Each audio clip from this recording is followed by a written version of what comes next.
It didn't look like a fire, but that's just my opinion. It looked like there was probably an initial event. Microphone wasn't even on. For real? Wait, what? Damn, that was great. Running in progress. Running in progress. You know what I'm saying? Bullshit. Alright, sorry. Alright, yeah. We're gonna start that over. Alright, so Nobody knows what we said. yeah. Alright, so this is the Make Sense podcast, you know. Y'all saw what the fuck just happened. I can already see someone was chatting, but who cares? But nah, yeah. So we were just saying, Same. yeah, we were just saying, introducing like basically Who we are. who we are. You know, we don't know what the fuck exactly is true, what is, fact, but we're here just to, talk about our opinions, our ideas, thoughts, and just have a conversation, Basically, right now, what we're going to be talking about, we're not going to be constricted to topics. We're not going to, purely keep it political week to week or, like, purely this, purely that. I think we could just analyze topics as they come and go throughout the weeks. It's like a variety show. Variety. See what's just going like, on for that week. And yeah, so, like, right now, we were going to do the Beirut Explosion and then the social fracture due to COVID. But we were just talking about... basically like the ammonium nitrate was in the. So yeah, let's start that over. So what happened in Lebanon? The narrative that this is what the cutting edge of what everyone wants to know around the world, like what we're being told so far is that there was a store of fireworks in a depot in Beirut, the capital of Lebanon. There was an initial event that would have sparked some kind of explosion or something with the fireworks in there, starting that giant fire. They would eventually catch enough other shit on fire to lead to the ammonium nitrate going off. And there was a giant explosion. Yep. They're saying that there was 2.7 tons of ammonium nitrate there since 2013. So, we don't know why it was there. And people were saying that like there was links to like that ship had links to Russia or some shit. Yeah, it was a Russian vessel and it was supposed to go to Egypt. And there I guess there was something weird about its what do you even call it, like the path that it's going to take to get to Egypt, but that's just speculation at this point.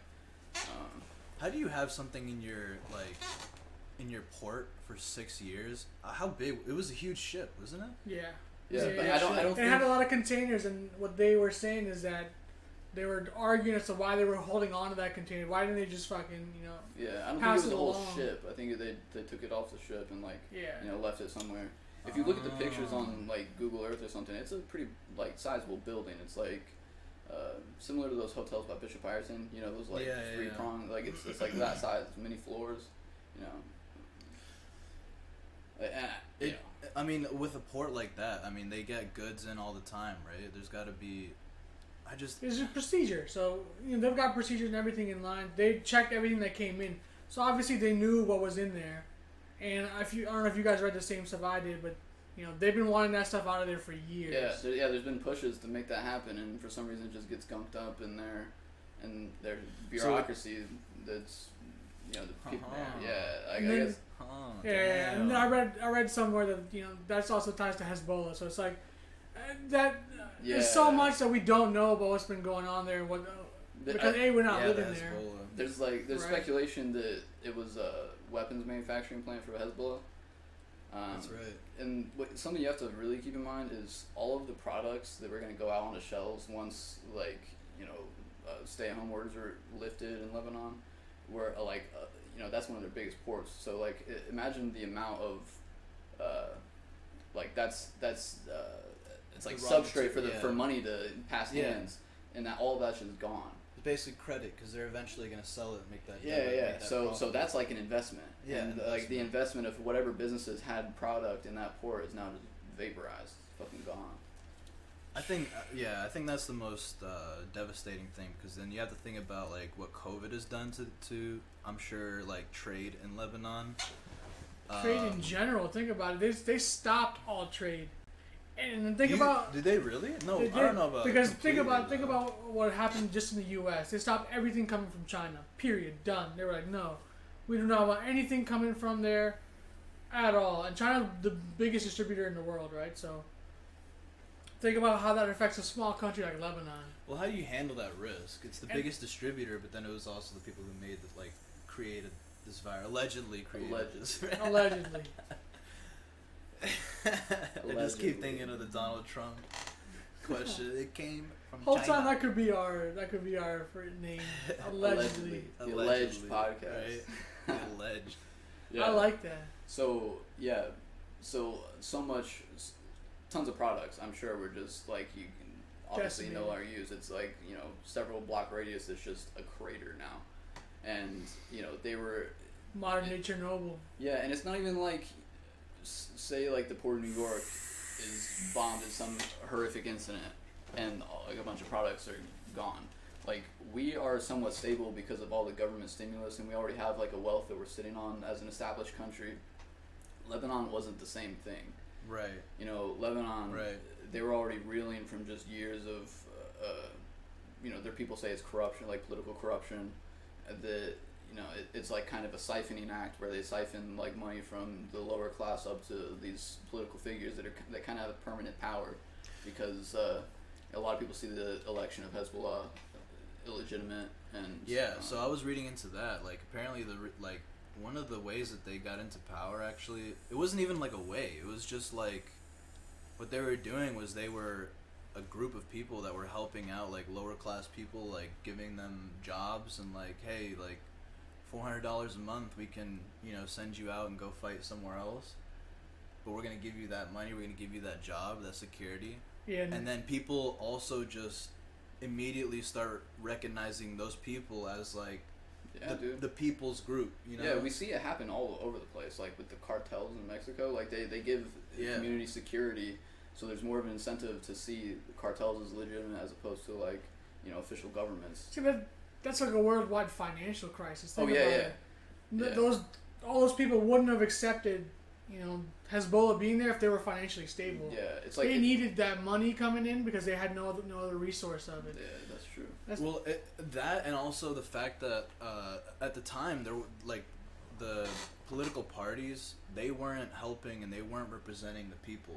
Like, so when this group came out and they were basically feeding and helping like the lower class and the people, like immediately it's like I read a quote somewhere where it said the state-let became bigger than the state, meaning like, let's say for our history, a state-let would have been like the Confederacy. Mm-hmm. So when they separated from the Union, they became a state-let.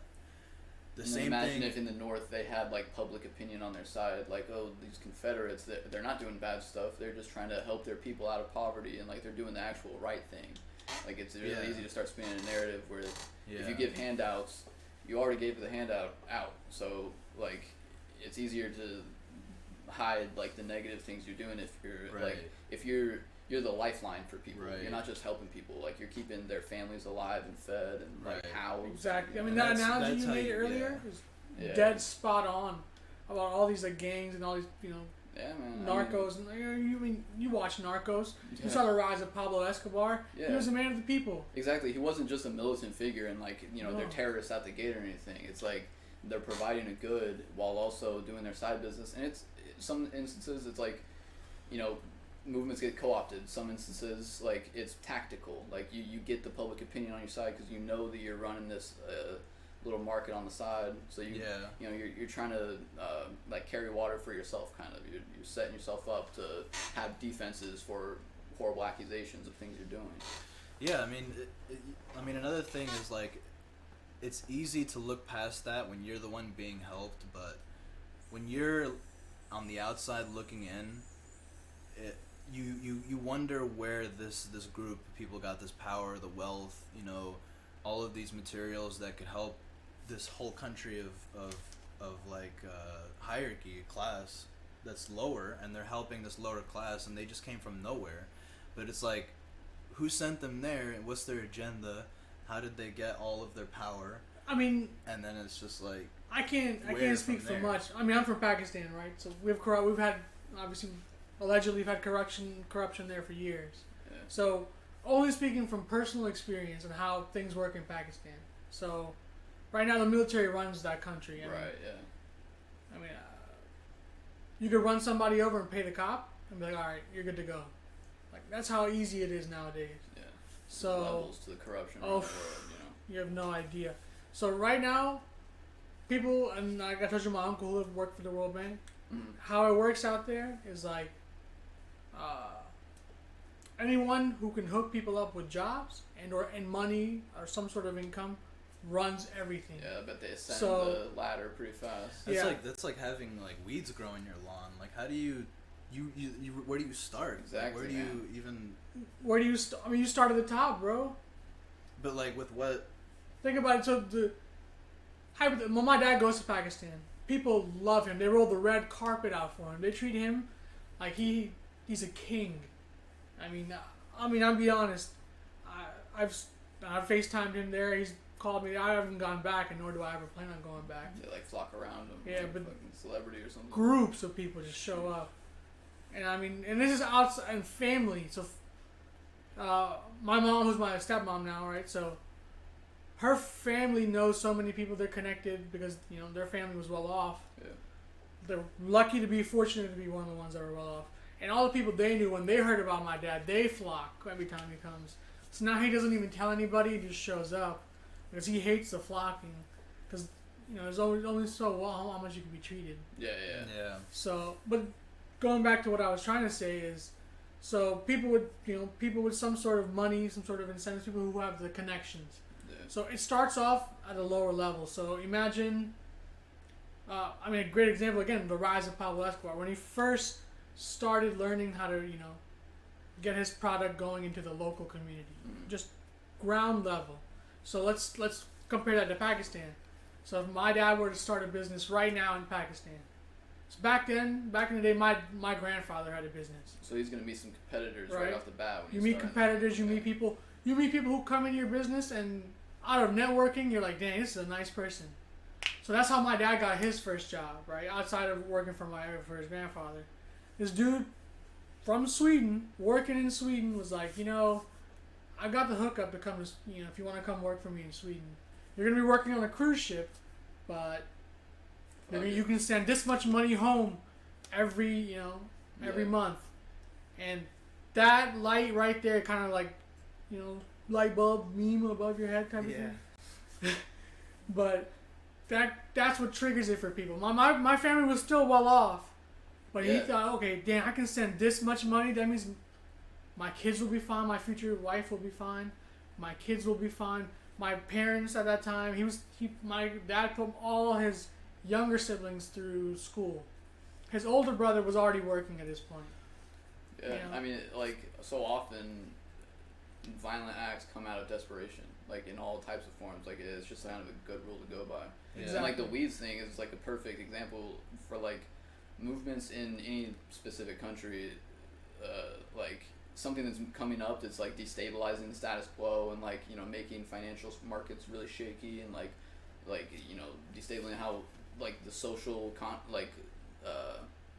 it's kind of like the social construct of how people act normally in like high school even like maybe it makes it shaky. It's like the weeds is a perfect example, like how you get all the weeds, but I feel like it's more you have to have like that strong soil that like kind of knows who they are as a people. That's what I was saying. You got to start. I mean, for this scenario, you would flip the weeds on the backs. The top is the soil, right? Because they're providing all of the like fluid for people to move around with the money. Yeah. So my dad got that job in Sweden. He hooked up 40 people with jobs, and to this day, those few people that got jobs there now are living in Sweden and getting other people jobs in Sweden, getting people out of Pakistan and jobs in Sweden. So now those people who have those connections now have a higher say in society in Pakistan than the people living there. Yeah, but see, your dad's a great guy. So like, how do you know when something is actually too good to be true?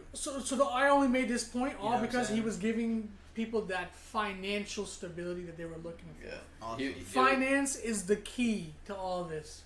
It was just lucky that he was a good person handing out that lifeline as opposed to people that have like nefarious plans that are handing out that lifeline. Right, and think about it. One dude randomly walked into a random store one day, saw this kid working and was like, I offered him a job.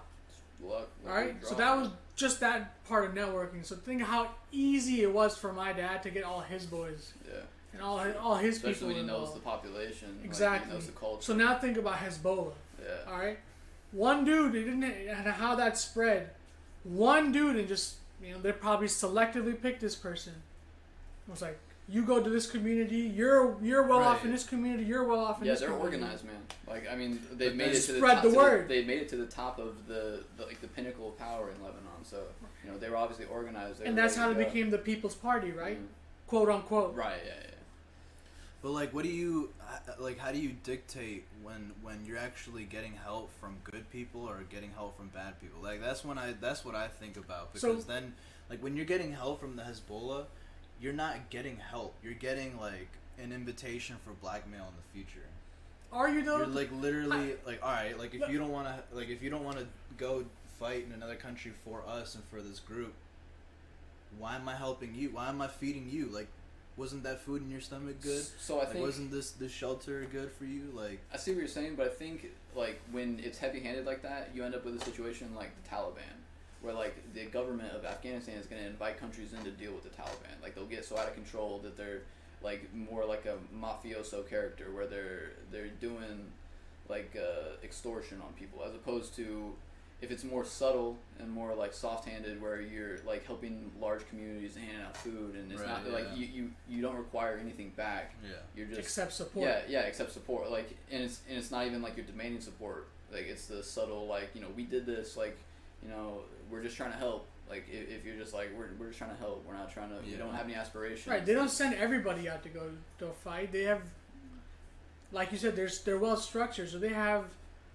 certain jobs for certain people. So certain people have to do certain things, and the majority don't have to do a gosh darn thing. Yeah. And when they're support them. When they're a political party, Lebanon already has a standing army, so it's not like Hezbollah is just outright a terrorist organization. It's really easy for them to defer blame for like terrorist acts because they orchestrated it that way. Like it's more on the low that they're operating, I guess. Right, and kind of to answer your question, Andres, you are looking at it from a third point of perspective. So hypothetically, you are now a citizen, your family is living in Lebanon, the country's not doing so good. Right. You are, let's say you can't even find work. You're, 21, 22, 23? Right. You can't find work, but your dad is working in a factory making, let's compare it to U.S. wages, only making like $7.80 an hour. Max $7.80 an hour. Probably making $5 an hour. And to be you're trying honest, to feed a kid. And you're trying to feed three kids and a wife. Yeah, I'll be right back. Dude, that's a lot to hold to live in Lebanon. Yeah, now, that's now your whole life, your family is required. The government's gonna help us. They're gonna find us jobs. They're gonna do this. They're the good, right? That's what represents the good. So they have not done a single thing to help out. No matter if they say they will, they don't do it. Right. They've, like you said, siphoned money. They could continuously. There's something going on where they're not getting what they need. Now, this group comes in and is like, all right, I see the problem. I can give you a solution. You need money. You need stability. You need this security. We got you. Here's all you got to do. You work for my company now. You're gonna punch numbers here. You're gonna do whatever it is that they need them to do. Or it could be the scenario where you said, we need the males to go fight in a little bit of a war or whatever the case may be. Right. Or we need your son to be part of security, whatever the case may be. for this that we're giving you. Right. Yeah. And then you're gonna have this much money come in regularly. No one's gonna touch you because you're gonna have security all the way around. And your house will never be taken from you. You'll have food on the table every single day without ever having to worry about food, money, and security ever again. That's the three things that are, as far as human beings, we like. Hell of an incentive.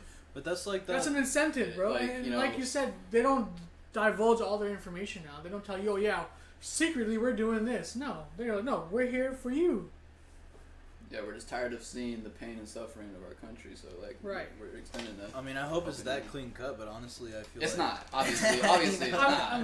We know it's not. So Allegedly. Yeah, But that's how it just starts. kind of exploring how it could go down. All right, well, let's tie that back to the Hezbollah issue, because what we were talking about basically is like how they help the poor, but at the same time behind the scenes it's like a whole other story. Yeah.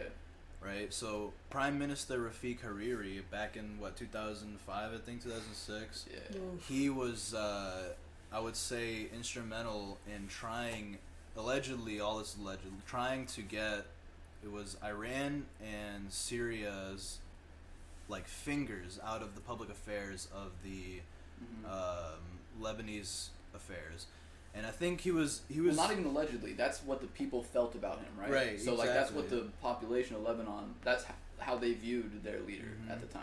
You know. Yeah. So yeah, continue. And they were like, I mean, he was the prime minister, and I think he was about to enter like another election year, but there was no question that people loved him and people looked up to him for, security, and basically everybody was comfortable as him as their representative. Yeah, it was a much different looking country. Different. What's that? 14 years from now. And this was, I think It's not a lot of time this was to like, think about it. That's true. and then this was 15 years after the Civil War, so they had a civil war, and it's like, after that civil war, you can only imagine the time and during a war and then post-war. There's no authority. There's no crime. It's chaos. There's no, there's nothing. It's just chaos. It's just tribalism. There's no one in between to right. be like, listen, guys, like, I know that you have your Right. differences. I know they did this thing wrong, but like, there's Just none think of that. about think about it. Our country still hasn't recovered from the Civil War. Right. Well, let Yeah. me. Right. Exactly. More than 100 years later. Right. And then so they Well, had has it been 15 years of this going on, and then the one person everybody looked up to, everybody knew was on their side, got assassinated, along with 20 other people in a bombing. Allegedly, Was 20 civilians or 20 other like government officials? I believe there was like some bodyguards and government officials. But that was something that I believe, like, And this was the Prime Minister Rafiki. Rafiq Hariri. Rafik Hariri. Okay, Yeah. I hope I'm pronouncing that yeah, right. fucking But Rafiki, I'm an asshole. but From Lion King. Yeah. Yeah. Whole time he knew the So- truth. Assassinated. yeah, he got assassinated. It was a bombing like in South Did France. they post it as assassination or was it just Yeah, it was. So this was an assassination? Well, it was Alleged. because of what was going on, election, all that stuff going on? There was no one to pin to there the was no crime. one to pin. Yeah, exactly. so it's like it's an alleged terrorist act in a foreign Okay. country. This is in France, So- right? Southern France. You have to think about the agenda behind that assassination because of what he was doing and how he was helping the people and actually doing good work, Yeah. and who was actually trying to get that away. And then what's crazier is like, the 15 years after that, like slowly they started getting more seats in their parliament. Who did? Hezbollah? The Hezbollah. They Yeah. started getting, I think it was like 4 to 9 to like 18, and then they got 26 out of 27, and those were over like the 10 years that this happened. But this Beirut explosion occurred 4 days before the trial for Rafiq Hariri's assassination, and Yeah, that ain't good. Coincidence? I mean, did you guys read about that Yeah. trial? Yeah. Dude, 4 days. 4 days. So it's scheduled 14 years after the incident. Finally. Yeah. There's people that are gonna be like, They there's. finally linked, got actual evidence. Yeah, you know where your eye, like you have a place Well- to focus your eyes, right? Right. And then 4 days before this happens, one of the biggest like metropolitan area terrorist attacks that we've ever seen. With a 6-year cargo. With a 6-year cargo. If that's what the primer is for this explosion, a 6-year cargo that's just been sitting there. I think it was 7 years because it was 2013. Yeah, 2013. 2015. Well, I mean, I don't know when it happened in the year that it got stored there, but yeah, 6 years. I It's mean, you sitting have there. to wonder, like, when I didn't actually check when this trial was set, But and you can go look this up. This isn't. Yeah, this you is know, this all, isn't us just fucking harebrained like talking shit. These are events. I mean, whether they're linked or not, it could just be that we're like hyper focused on it, and like so we're looking like numerology. We're looking for events that make sense, but 4 it's days. pretty. You know, 4 days. It's like that. And then on top of that, you know, the trial wasn't canceled. It wasn't postponed months. It was postponed 2 weeks later. So I think what we're seeing with all of these so when is it actually scheduled for? August 18th. Okay, so It's coming up. So it's like in a week. in a week. So I mean, we were just talking about how the government of Lebanon is literally resigning Yeah. and stepping out, So the which is purely like mostly Hezbollah. it's predominantly Hezbollah and fucking. It is Hezbollah, pretty much. I mean, there's one other person, right? So Yeah. the protests Basically. haven't stopped that started the day of the explosion because I mean, the explosion left 300,000 people homeless. Right. Like amid a financial crisis that they were already dealing with. The Lebanese dollar, I don't even know the word for it. I think I don't want to say The currency. Yeah, their currency had already crashed. Like it was, you know, you look at like Venezuela, they have like garbage bags full of dollars and like to pay for, you know, Yeah. small commodities. Yeah. I'm guessing when they say like, you know, so this is the Washington Post, when they say their currency collapsed, I'm assuming it's a similar situation to that. So you already have that financial crisis. You know, we have COVID going on with Lebanon. You know, so. So the whole import-export, which Lebanon is really keen on because they're right by the water, right? Yeah. Has already taken a hit. So jobs affected, finance crisis. We don't know what's going on with the government. You've got this trial going on.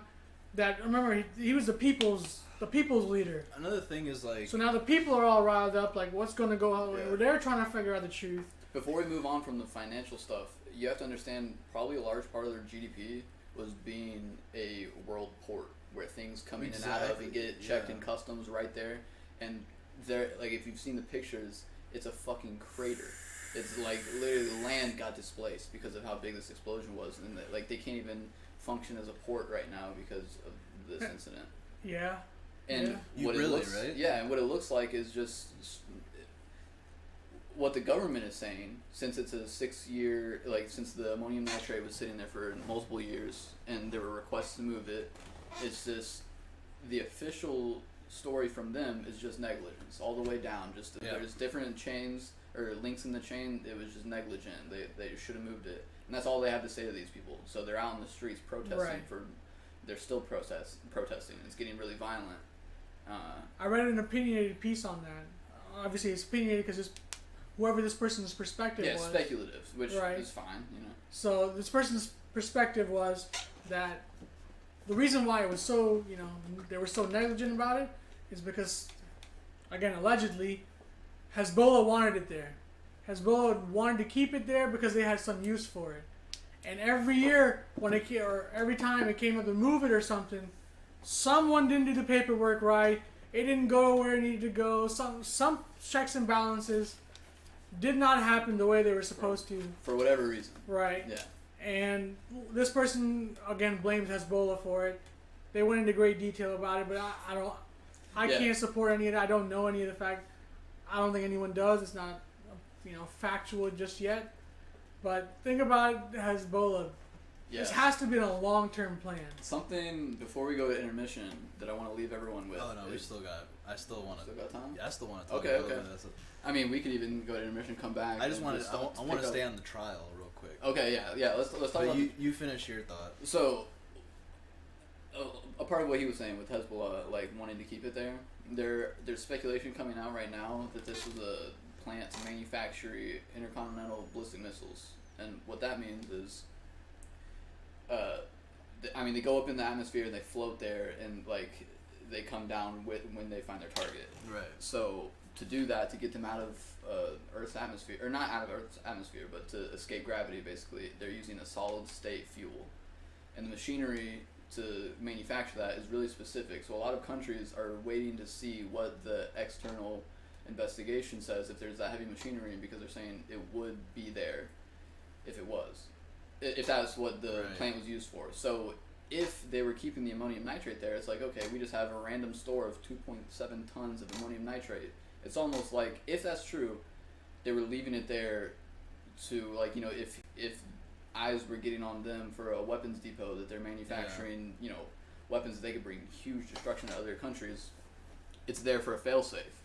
So if eyes start, you know, pointing their direction, they can fucking pop that off. Right. And, you know, there's no evidence. Everything's just fucking decimated. Yeah, it's like going over to your, I mean... Granted, you know, that's really speculative, because, like, that means if they're getting found out, they're just torching their country. Because if you fucking shake your country like that, it's already in a financial crisis, you know that it's not going to be a smooth sailing out of that. It's not like you're not just going to pop that trigger and be like, okay, or back to the routine.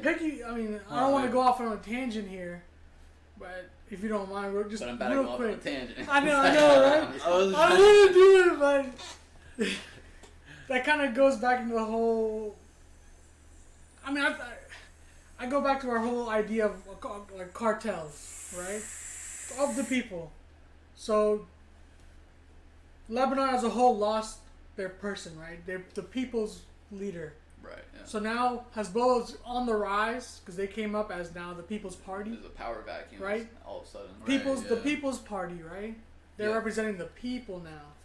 Now, what's the best way for any country or anyone to come together as a whole? Crisis. Yeah. Crisis situations that's a good point. brings countries together. Wars have fixed this country. Yeah. That's how we got out of the Great Depression. Yeah, but all right, that's a good point from my point though, because not only does it bring people together, it also makes people desperate.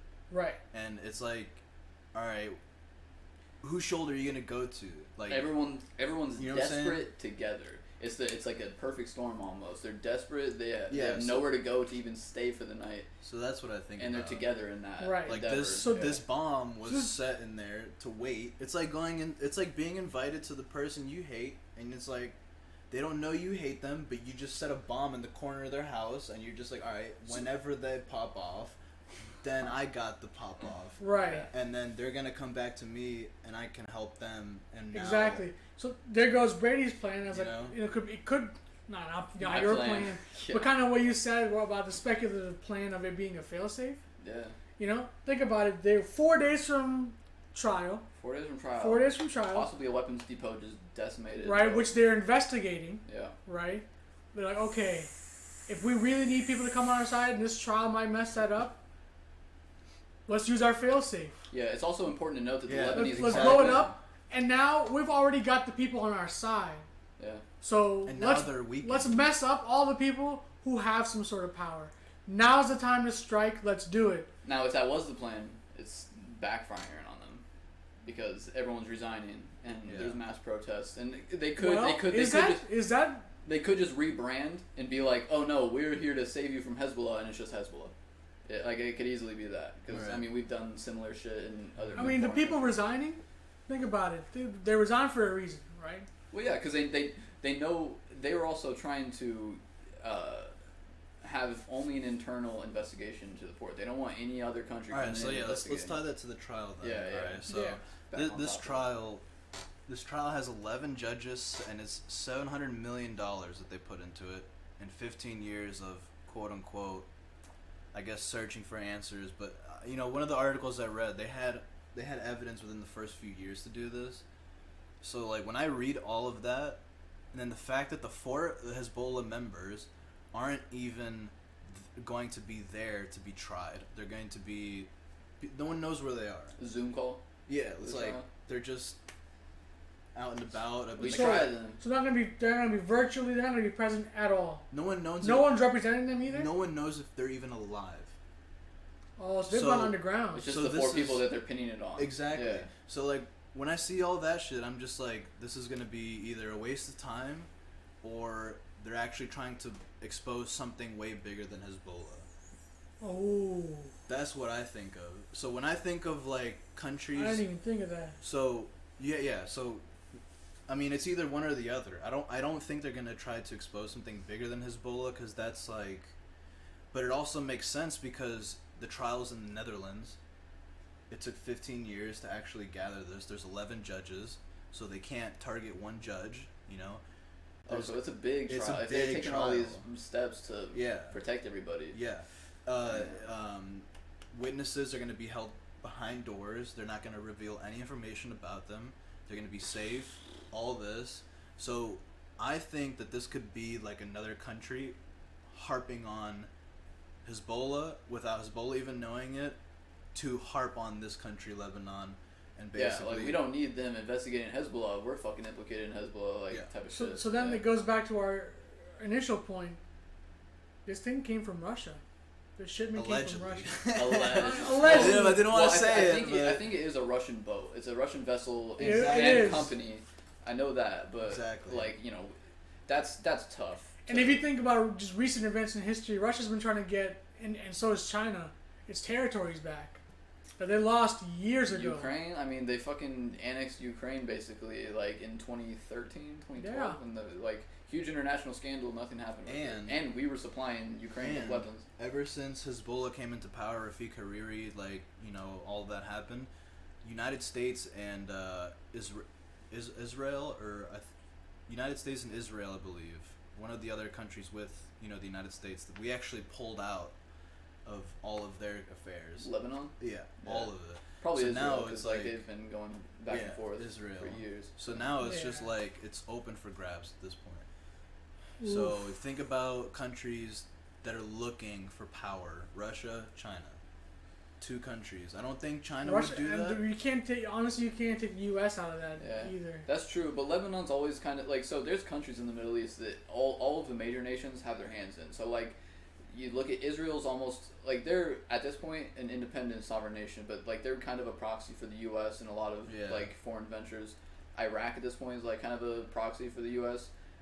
Lebanon is like almost direct. Like everyone kind of agrees in media, I guess, that Lebanon is kind of a proxy for Russia and Iran. And Iran and Russia, you know, they're diplomatic allies anyways. They conduct military operations together, like the big annual military drills that they flex. And then here's another thing that's even cooler. I wouldn't even say cooler, it's more interesting, but so apparently people were saying that there was a fifth suspect that was involved in the assassination, and the reason he's not being tried is because there's a confirmed kill that he actually died in Syria, and he was the head of the military wing and close confidant of Mr. Nasrallah, who is the current prime minister. Or no, he's the leader of the Hezbollah. Yeah. so the fifth suspect was allegedly was the most tied to the Hezbollah. He was like second in command to Nasrallah. Yeah. So, or Nasrallah. He was just a Himmler. I mean, you have to think about all this. Like, it's definitely the Hezbollah just kind of like working behind the scenes, but why? Because they already have most of the seats of the parliament of Lebanon, so it's like, what else is the agenda here? So it's really hard to say because, so there's all that, and like if you just weren't to focus on anything else besides those facts, it's like, oh, fucking, it was a Hezbollah weapons depot, point blank period. We got it. Like international investigation. Let's go. But then let me bring up this. Yeah, bring up real quick. Go to the podcast news. Yeah, right there. Bam. No, not this one. Yeah. This one. Bam. So fuck. How do I? No, you want to go here. Okay, I got it. So, title of this: Planes heard seen in skies of Beirut before the blast. This is the Asia Times. So they do reporting on Southeast Asia, Northeast Asia. I mean, if they're biased and they're like sowing conspiracies, then like any news organization is doing that basically. So like maybe they are. I don't know, but this is what journalists on the ground are saying in Lebanon, that people heard planes in the sky. Specifically, saw them. Read, I got right there. Let's see. Was raised in the Lebanese wife. Look, read his quote. It says it right there. It says, we ran to the balcony and we saw 2 aircraft, black planes flying. I screamed to my husband, it must be Israel. And then a big explosion happened. And look, you know, not to say anything about Israel or their politics or anything, but Lebanon and Israel are not friends. They went to war in 2006. Mm-hmm. I was gonna say right there between Hezbollah and Israel. It was called the Hezbollah-Israel war or the Second Lebanon war because they've already been to war. Like they're not even remotely close. Like we're not allies on a grand scale with China, but we do business with them. Israel and Lebanon, I don't know what their trade looks like, but I don't think they have any. it's not, it can't be a high volume anyways. That's the thing. I think Lebanon was so valuable because of that port. Yeah. But it's like they took the value away. Yeah, so it benefits everybody to destabilize Lebanon because you can get the international community in there and prop everything up so it's stable. Similar to like Iraq and Afghanistan, where here, I'm gonna go back. Before you do that, drag that screen up a little bit so it's flush with the black. I don't know how to do that. Just click it, and then drag it. It's all laggy though. There you go. That's good. That's perfect. And then go back. There you go. So yeah, what the fuck was I saying? I think that pretty much covers everything we got to cover though. I mean, you mind if I venture off into what we were just talking about it being a port? Yeah. So, well, I'll let you continue, but like I was saying with like Iraq and Afghanistan, people think like, oh, the U.S. just went in, they were trying to get oil, but it's like it's more of the international community trying to stabilize an area. So there's an influx of oil into the market. So it's like prices of oil can be stable regardless of diplomatic shoulder rubbing. It's less reliant on everyone being friends, and like everyone can kind of maintain normalcy with a military presence in countries, and that happens unfortunately, but it could be very well be that, and then fucking Halliburton and Dick Cheney go in and build infrastructure. I mean, you make a great point. I mean, I can only speak. I keep bringing up Pakistan as this big thing. Pakistan's been the same thing for years. Pakistan, they haven't had wars, thankfully, other than with India. With India, yeah. Obviously. And so here's what's been going on in Pakistan. So we talked about, military, they have military power everywhere. Like we were talking about military force, but their economy is terrible. And their dollar, situation their, in the US currently, their rupee compared to the US is terrible. Yeah, the rupee is you send $50 back there, you can feed a family for God knows how long. For $50. Yep.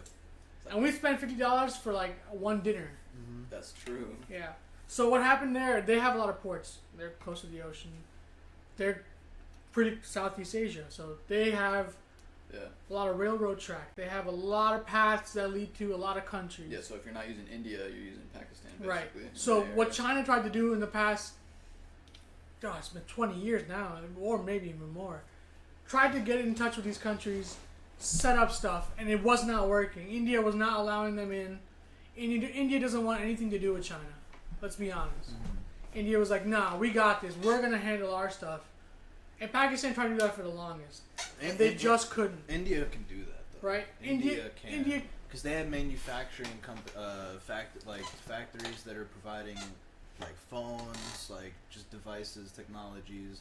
Yeah, but India also has poverty too. There's a certain level. India. I would say they're better India off. are way better off than Pakistan was. Yeah, they're a little more stable. So, like you said, Pakistan has ports too, and recently all their ports, they weren't doing stuff. They weren't actually working. Actually, they didn't have the infrastructure to keep them open. They also have the fuel and water, electricity and water problem. Yeah. They siphon it. You have the equipment. You have 4 hours out of the day you get electricity. 4 hours out of the day you get water. In Pakistan? In Pakistan. Yeah. And it's been going on for years now. It's like Lebanon, right? So here's what China did. Smart China. They were like, all right, we're going to come in. We're going to fix all your ports. Are you referencing the Belt and Road Initiative? Right. Yeah. And then, guess what happened? They fixed the ports. Now they have shipping. Import, export. Debt for 40 years to China. Right. They're going to be dead for life. Yeah. For life. In China's the country for life. The country for life. It's gonna be a part of China at one point. I'm telling you, something's gonna happen. God knows, X amount of years down the line. This is obviously highly speculative and theory based. Honestly, borders are just completely fictional at this point. Right. So China now wants to build that road that leads throughout all of Asia, that leads all the way back to China. It wants to get its hand everywhere, and is using Pakistan, which is allowing them Because if Pakistan wants that Khyber Pass, Pakistan wants that area, you know. That's what they're fighting. They've been fighting over that Kashmir for how many years for now? the water source. But I guarantee you, that, like what you're so saying. So now China's gonna help them. They're gonna take India out of there, get that area for themselves. There's already military control of Pakistan. But the thing is, taking what over. I'm saying is like when I just said like borders don't really exist. Like they would do all what you're saying, but they wouldn't do it until they had the government in their back pocket. Which is exactly what's going on right now. Yeah. They're like, I will help your economy. You only have electricity 4 hours out of the day. We're gonna help you so you can have electricity all the time, water all the time. Yeah. We're gonna fix that for you. Yeah, I wouldn't be surprised. That's literally Hezbollah. Yeah, exactly. I wouldn't be surprised if China. And we were just talking about how maybe some other big country had their hand in it. I was gonna say, yeah, Hezbollah can't provide infrastructure like that because Russia can. Yeah, but Russia can. China can. China, who's U.S. already can. If Israel's involved.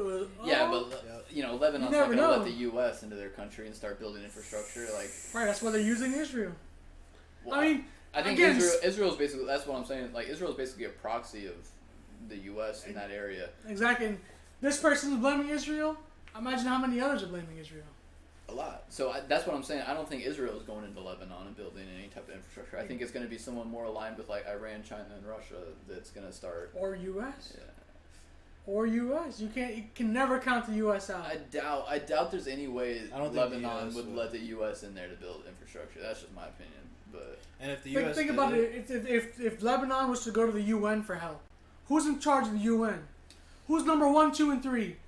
Allied powers, bro. Okay, so that's true, but there's a misconception about the UN because, like, a lot of, like, we don't really have the influence that we did of like World War II. So like, when we get up on the stage, especially with Donald Trump, he doesn't have a lot of like political clout on the national stage. So like, Germany and France usually like band together and kind of talk shit about us, so that the international community pays more attention to their. Right, but number 1 and 2 as far as seats is United States, Great Britain. Yeah, but and Great Britain's not going against us ever again. That's true, but I feel like that's more based on like a military power thing than like what countries actually listen to. Like I don't know that a lot of countries. China's asked for a seat at the table for how long, and they haven't gotten one. Well, yeah, but there are three main powers that run the UN, as you guys know. What I mean, it's because of their government, isn't it? It's because of the Communist Party, and They also didn't want to be a part of the UN. Why Russia's been wanting in too? Why have they not gotten in? Communist Party, right? Well, so I mean, I would say they're not communists now, but I don't know what they are. I would say the reason for that was because at the time they did side with the Nazis, and they also were with the. But it's now 2020. Why are they still not getting a seat at the table? Well, because we're keeping them out of the table. We're at odds with them, like strategically and politically, and just our interests in the world, like. We're at odds with them.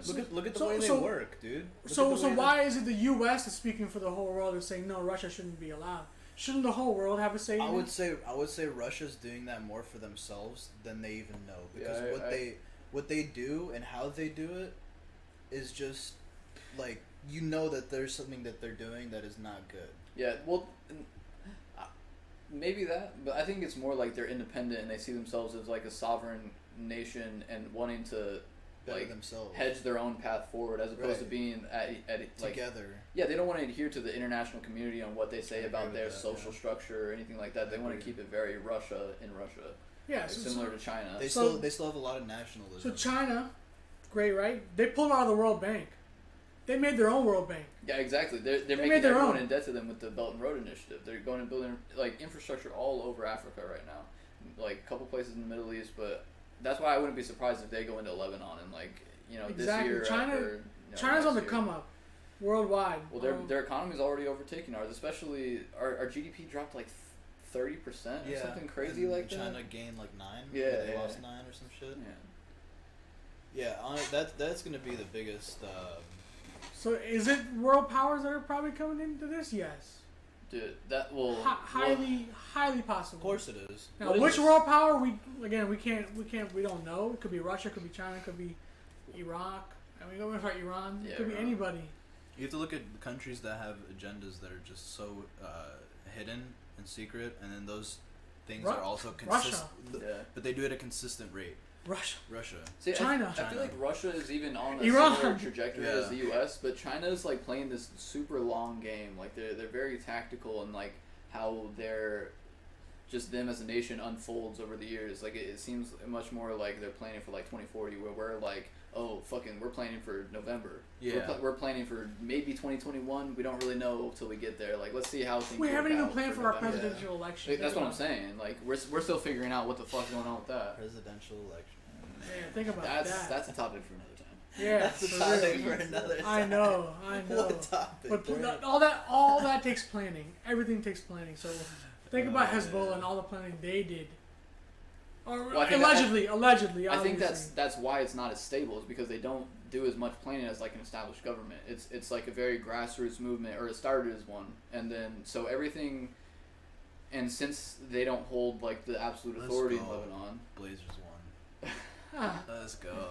But because they don't hold absolute authority like that, they have to be a lot more reactionary than like a government like China or even the U.S. But since we have that duopoly going on, we're really reactionary as like an established nation too, compared to like the U.K. where they have like a prime minister. It's kind of gonna be the same as like the last one.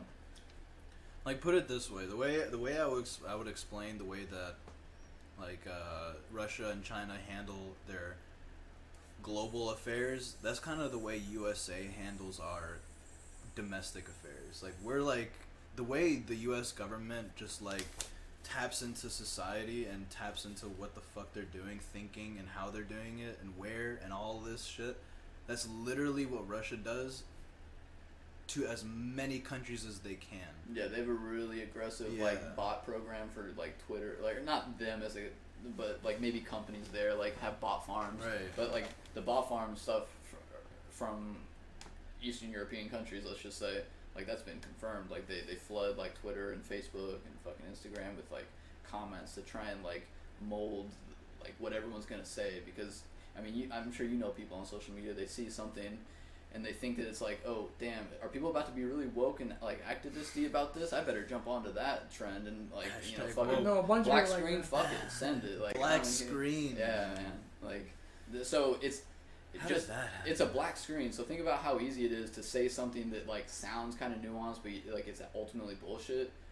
Like and it's all like in broken English. We thought about that first, by the way. What? The Blackout Tuesday? Nobody fucking knows. That's right? That's the Who thing. That's why it's that? like it seems like such bullshit. Like it was planted on purpose almost to, like. And it was one Tuesday. Oh, whatever. That's another topic. But yeah. I mean, going back to our topic. So think about Risk. You played the game Risk, right? When you got a bunch of people and you want to take over some country you're close to, but you see two other people fighting over this country. Just wait it out. Yeah, just wait it out. Let me wait and see what happens. Now, his army's all the way low. Now you come in with your big-ass army and you take over. Yeah, now it's all right? strike. So now look at these big countries that we're talking about. They're letting all this stuff happen in Lebanon. Exactly, dude. That's the whole proxy That's their They didn't have anything to do with it. All right, let's see what happens. Yeah. They're bound to make a mistake somewhere. Then we'll come in. Or they did, or maybe they didn't. We don't really fucking know. Or if they need a nudge, we'll give them that nudge. Yeah. We'll nudge them in the right direction where we want them to go. That's how all these proxy wars unfold, like in fucking Syria and That's why a Cold War just never ended. It just expanded. So imagine it's just Lebanon like, oh, we're right gonna now. move these like miniature nations around on the chessboard as opposed to using our army. You know. Oh, that's something we didn't talk about Lebanon. Now there's what you said, 300,000 people homeless. What's gonna happen to them? And we mentioned COVID. So now imagine this. When you have homeless people, what do? Crowding together. Right. Social distancing out the window. Out the window. Yeah, fucking so masks now spread out of coronavirus. Yeah.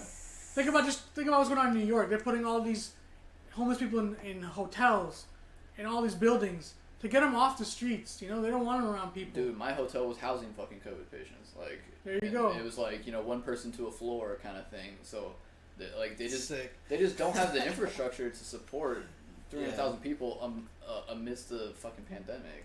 It's just so now hypothetically, are these people going to try to leave Lebanon? There's already a fucking refugee crisis going through Turkey, and like there you go. Turkey pulled out of the UN, right?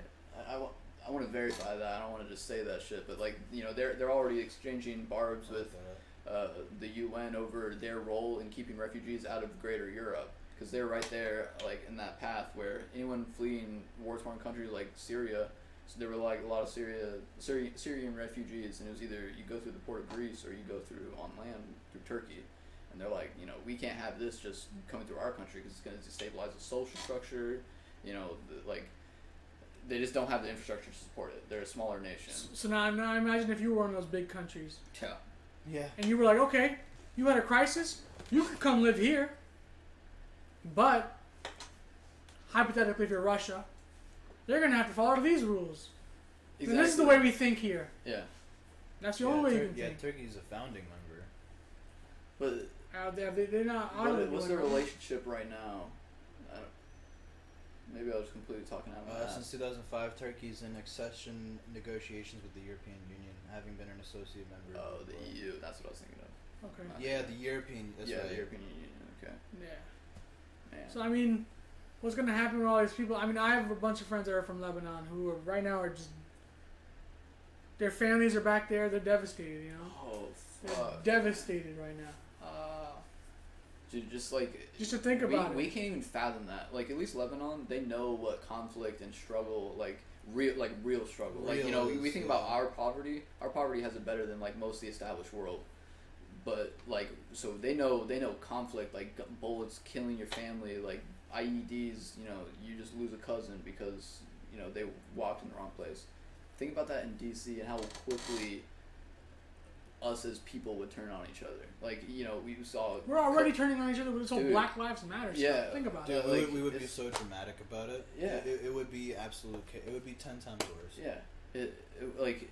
We wouldn't have the mental fortitude to just buckle down and be like, oh, we got to get through this. We got to shelve everything. Well, think about it. 9/11 brought us together.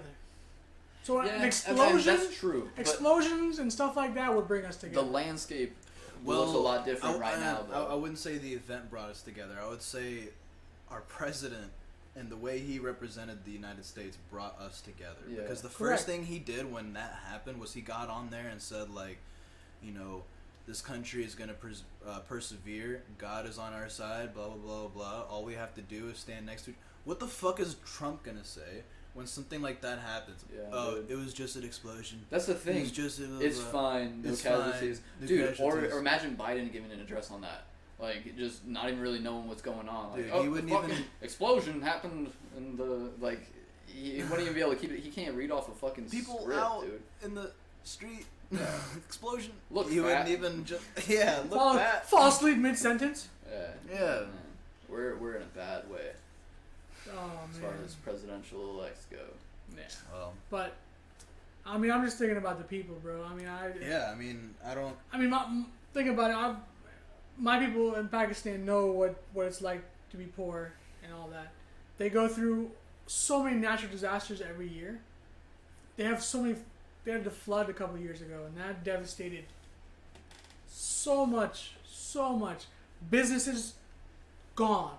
Think about a business my grandfather, I think about it now, he was running a grocery store type business. Wasn't that big. Probably not much bigger than his, just half his basement. Alright? That's what he worked his life for. Gone. Yeah. Gone. No food, no water, nothing. Yeah, what are you going to do now? Imagine how many small businesses were just evaporated with the Beirut explosion. Right. And Lebanon's already... Yeah, just reeling from... Exactly. Poor financial decisions from their, corrupt... So the bare end meat, the bare end they were making is now... That's gone too. And they did not have anything in place to help them through this. And they do not. So... Yeah, who's going to be there for them? Because it's going to be someone. Someone's going to benefit from this situation just because that's how how it goes. So, Brad, what's the best case scenario? What do you guys think is the best case scenario in this instance? For somebody who just got uprooted, their lives got uprooted. I'm saying for Lebanon. The whole country? Yeah. Best case. What should happen in a scenario like this for a country who's not... Well, unfortunately, right off the bat, who gets involved? Who's waiting? who's waiting to pounce on this opportunity? Because whoever is waiting is the one who probably caused this to get them at this desperate state. Right. Yeah. So And- now and- I'm looking for the best case scenario. But hold on. But then of course you there is no best case scenario. When you're Lebanon, you need an option. Right. You don't need I'm the- not. no I'm not option. speaking from You don't the need best perspective of case Lebanon. option. You need an I'm option. thinking from a third point of perspective. So say country X in this world, something crazy Yeah, like, happens. what's the best case and scenario? what's of how their it best unfolds? case scenario? Forget Lebanon in this instance, right? I say we take. Pick country X. What would be the best case scenario for them? I say we take a 5-minute intermission. We think about that, and we come back with some like closing theories on that. Well, I do want to wrap this topic up before we go to intermission. Alright, so yeah, so we but- come back and there's a different So- topic. Okay. Just my thinking. That's why there's a UN. So right? what do you? All right. So what do you? All right. Yeah. So That's why there's a UN. So whenever think about It's- that, it's that's for supposed fa- to be yeah. their resource. Yeah, it's a fallback. It's for a fallback benefit for when countries stuff benefit from. happens. When Yeah. stuff like this happens, there's a UN who's supposed to help you out, and that's why you join the UN. Actually, Yeah. now if whatever country, country X we're talking about, Yeah, right? it's supposed to be a safety net. Didn't the United States pull out from the UN? No. We're trying to reduce our payments because, like, you know, we make up a big financial sector of the UN compared to other countries. See that's what I think about when he's asking that question. Is like yeah, of course. Who do you resort to? You resort to the organization that was made to deal with problems like this. Right.